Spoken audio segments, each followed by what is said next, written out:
Hello दोस्तों, IDFC first bank के final results आए हैं, रिकॉर्ड प्रॉफिट्स हुए हैं। सब कुछ दोस्तों इस वीडियो में हम डिटेल में डिस्कस करने वाले हैं। सबसे पहले करंट अकाउंट, सेविंग अकाउंट किसी भी बैंक के लिए बहुत ही सस्ता पैसा होता है, कासा उसे कहा जाता है, जो कि लगभग 50% के आसपास में है। देखिए, अभी इससे पहले कुछ नतीजे आए हैं और हमने एक ट्रेंड देखा है कि कासा रेशियो बैंक्स के गिर रहे हैं। ठीक है, क्योंकि लोग अभी एफडी जो हैं, कस्टमर्स को एफडी क्योंकि रेट बढ़े हैं तो एफडी पर ज्यादा फोकस कर रहे हैं। लेकिन आईडीएफसी बैंक का पिछली बार समझ लीजिए 100 रुपए की उनके पास पूरी डिपॉजिट बुक थी, तो 48.4 रुपीज आप मान सकते हैं कि वो कासा में था। इस बार 49.8%, मतलब यहां पर हमको ग्रोथ देखने को मिला है। और जनरल किसी भी बैंक को जब आप एनालाइज करते हैं, आईडीएफसी बैंक को छोड़ कभी भी, तो 40% से ऊपर किसी भी बैंक का कासा रेशियो हो तो अच्छा माना जाएगा। 30% या उससे नीचे हो तो फिर थोड़ा सा नेगेटिव यहां पर हो जाता है, तो ये जरूर ध्यान में रखिएगा। अगला नंबर है यहां पर डिपॉजिट में कैसा ग्रोथ रहा है। और यहां पर मैंने एक ट्रेंड देखा है कि बैंक्स जो है उनको स्ट्रगल हो रहा है डिपॉजिट मोबिलाइजेशन ग्रोथ में, और यहां पर 47% ग्रोथ, जो कि मैं बहुत ज्यादा ये पॉजिटिव ये एक मानूंगा।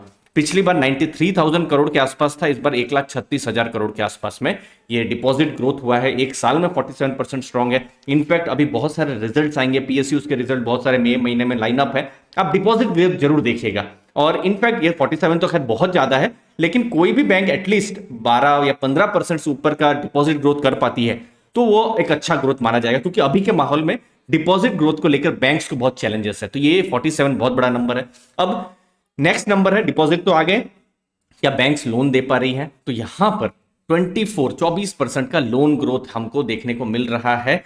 और यहां जो ग्रोथ है और इसके साथ साथ एक स्ट्रेटेजी भी है, और वो स्ट्रेटेजी क्या है कि बैंक ने अपनी इंफ्रास्ट्रक्चर की जो लोन बुक है उसको कम किया है। देखिए, अगर हम 2018 मतलब 5 साल पहले की बात करें, उससे पहले भी हम बात करें, देखिए आईडीएफसी के नाम में ही इंफ्रास्ट्रक्चर है, ठीक है, तो बैंक इंफ्रास्ट्रक्चर के लोन पर बहुत फोकस करती थी। अब इंफ्रा में जैसे रोड बनाना है या पावर प्लांट बनाना है या कोई रिन्यूएबल कोई भी एक कुछ प्लांट लगाना है, अब उसमें क्या हो गया, बहुत सारे एनपीएस हो गए, तो उन्होंने फिर मैनेजमेंट भी चेंज हुआ, तो उसके बाद फोकस किया कि हम फोकस करेंगे रिटेल लोन पर। अब रिटेल लोन में क्या क्या जो हम लोन लेते हैं, जैसे होम लोन है, प्रॉपर्टी लोन है, 2 व्हीलर 4 व्हीलर की लोन, फिर पर्सनल लोन, वहां पर उन्होंने फोकस किया। गोल्ड लोन पर अब फोकस कर रहे हैं, तो वहां ज्यादा फोकस है। और अब देखिए, जो इंफ्रा की लोन है 36% से अब गिर गिर कर अब 3% के आसपास में आ गई। तो ये एक पॉजिटिव हमको एक डायरेक्शन मिल रहा है कि जब हम लोन ग्रोथ देख पा रहे हैं, अब सब कुछ बढ़िया है। अब क्या बैंक के जो भी लोन उनके द्वारा जा रही है, एनपीए हो रहे हैं,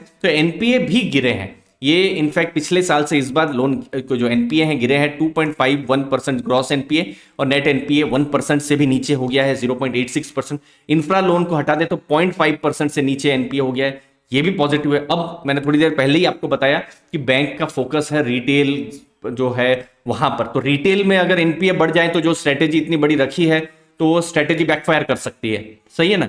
तो उसका भी हम एनपीए देख लेते हैं, तो ग्रॉस एनपीए 1.65% है और 0.55% ये रिटेल का जो एनपीए। रिटेल में कौन सी लोन आ गई, जैसे होम लोन है, पर्सनल लोन है, 2 व्हीलर 4 व्हीलर की लोन, तो ये जो है एनपीए सब कंट्रोल लेवल पर है। लेकिन आप इंफ्रास्ट्रक्चर में देखिए, अभी तो 25% ग्रॉस एनपीए दिखा रहा है, लेकिन बहुत बड़े बड़े नंबर्स हमने पास्ट में देखे हुए हैं जो कि बिल्कुल रेड मार्क ही है। तो ये एक पॉजिटिव डायरेक्शन में बैंक का परफॉर्मेंस जा रहा है। और ऐसा ही नहीं है कि ये इसी क्वार्टर से ये नंबर आया है, ये जो मैं टर्न अराउंड एटलीस्ट मैं पिछले 1-1.5 साल से देख पा रहा हूँ। बीच में कोविड के टाइम में फिर से वो टर्न अराउंड में एक ब्रेक आया था, लेकिन कोविड के बाद से खासकर 2021 के बीच से फिर 2022 एक स्ट्रांग हमको नतीजे जो है क्वार्टर ऑन क्वार्टर देखने को मिल रहे हैं। फिर बैंक्स लोन देते हैं तो नेट इंटरेस्ट इनकम क्या बढ़ रही है, तो 27% का 4 साल का ग्रोथ देखने को मिल रहा है हमको। फिर बैंक का रिटर्न ऑन इक्विटी मजबूत है, ये 10% से ऊपर हो तो बढ़िया कहा जाता है, 13.45% अच्छा कहा जाएगा। अब ये है बैंक के फाइनल कैसे नंबर रहे हैं। देखिए, पिछला पूरा फाइनेंशियल ईयर मतलब अप्रैल 2021 से मार्च 2022, अगर आप बैंक का अगर इंटरेस्ट इनकम देखेंगे 9,706 करोड़ था, इस बार 12,635 करोड़, 30% बढ़ा है।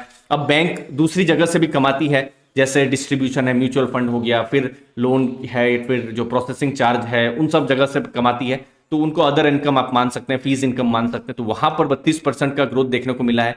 ओवरऑल प्रॉफिट्स आप देखेंगे, पिछले जो फाइनेंशियल 2022 वाला की बात कर रहा हूं, 145 करोड़ का प्रॉफिट था, इस बार प्रॉफिट 2,437 करोड़ का यहां पर प्रॉफिट हुआ है, जो कि अब तक का highest profit IDFC first bank की तरफ से आ रहा है। तो ये प्रॉफिट्स के नंबर बढ़े हैं। यहां पर एक और चीज है, जो प्रोविजंस हैं वो भी कम हुए हैं, मतलब फ्यूचर में एनपीए हो सकते हैं, तो उसके लिए बैंक्स कुछ प्रोविजन करके रखती है, और कभी कभी बैंक्स के इतने ज्यादा प्रोविजंस होते हैं तो बैंक के जो प्रॉफिट्स हैं वो कम हो जाते हैं। तो पिछले साल जैसे 3100 करोड़ का जो प्रोविजंस थे, इस बार और कम हुए हैं, जो कि अगेन एक पॉजिटिव सिग्नल है। तो देखिए, कभी भी पॉजिटिव सिग्नल आए तो सब अच्छा ही होता है, और क्वार्टर ऑन क्वार्टर ये कुछ पॉजिटिव नंबर है जो हमको देखने को मिल रहा है। मैनेजमेंट ने कहा है कि एसेट क्वालिटी अभी अच्छी है, एनपीए डाउन हुए हैं, इनफैक्ट क्वार्टरली प्रॉफिट भी जो हुए हैं वो हाईएस्ट एवर क्वार्टरली प्रॉफिट हुए हैं, और कासा लगभग 50% के आसपास में। तो ओवरऑल नंबर्स को हम देखेंगे तो एक strong number IDFC first bank की तरफ से आते हुए नजर में आ रहे हैं। अब क्या ये सब,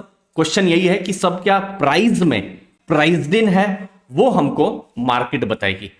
बहुत सारे ब्रोकरेजेस की रिपोर्ट भी आएगी जो अगले कुछ दिनों में आएगी, जो मैनेजमेंट के साथ डिस्कशन करके होंगी। हमको पता चलेगा कि क्या जो टारगेट्स हैं उस पर जो ब्रोकरेजेस हैं और पॉजिटिव हो रहे हैं, या फिर अभी वही टारगेट पर वो रह रहे हैं। तो ये सब चीजें मुझे लगता है ब्रोकरेजेस से हमको आइडिया आएगा। और सबसे बड़ी चीज, जो चीज हमको बताती है वो है मार्केट। क्या मार्केट्स इन नतीजों के बाद एक्साइटेड रहेगी, या फिर इन नतीजों को मार्केट ने ऑलरेडी प्राइस्ड इन कर दिया है, ये हमको मार्केट से ही पता चलेगा। आपका क्या व्यू है जरूर बताइएगा कमेंट सेक्शन में। लास्ट में दोस्तों, आप हमारा ऐप अर्ली फाइनेंशियल आजादी को भी एक्सप्लोर कर सकते हैं। यहां पर मैं रेगुलर लाइव क्लासेस लेता रहता हूं, इनफैक्ट यहां पर फ्री वीडियोस भी आप एक्सप्लोर कर सकते हैं, फ्री मटेरियल्स भी एक्सप्लोर कर सकते हैं, और कोर्सेज भी बहुत सारे हैं जो कि हैवी डिस्काउंट में है। मुझे उम्मीद है आपको वैल्यू मिलेगी। डिस्क्रिप्शन बॉक्स में मैंने लिंक को दिया हुआ है। थैंक यू, धन्यवाद आपके टाइम के लिए। थैंक यू दोस्तों।